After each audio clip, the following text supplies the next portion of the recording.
എന്റെ മുത്തച്ഛൻ കോപ്പൻ, അയാള് പണിത വീടാത്രേ. അന്നേ 2 ഉത്തരവും ഇതിന്നൊരു തൂണും അടിച്ചു മാറ്റിയിരുന്നെങ്കിൽ ഞാൻ ഇങ്ങനെ കിടന്ന് ഈ യക്ഷിപ്പറമ്പ് തൂക്കേണ്ട വല്ല കാര്യം ഉണ്ടായിരുന്നു. ഇപ്പൊ ഈട്ടിക്കും തേക്കനൊക്കെ എന്താ വില?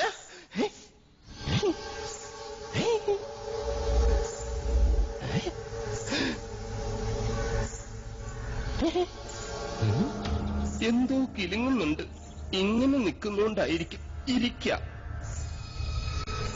യമനെ കൊന്നിയാമ്പ കൊമ്മിട്ടിരിക്കുന്ന പാർട്ടിയായ യക്ഷിപ്പറമ്പെന്ന് പറഞ്ഞത് പിടിച്ചില്ലായിരിക്കും. സാവിത്രി അമ്മേ, എന്നെ കൊല്ലരുത്. ഞാൻ സാവിത്രിയല്ല, തുളസിയാ. അതിനിടയ്ക്ക് പേരും മാറ്റിയോ? മാധവേട്ടനില്ലേ?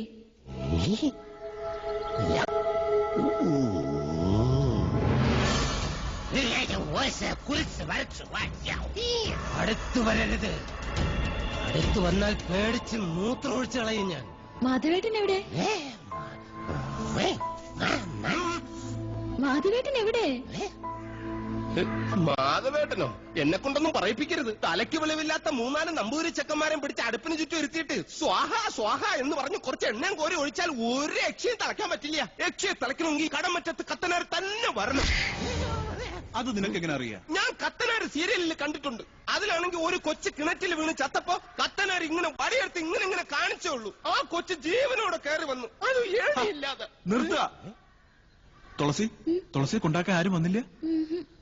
വരിക.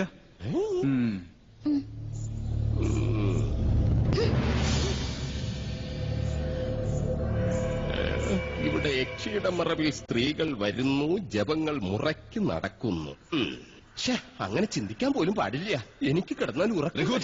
എന്താ ദേവിടെയുണ്ട്?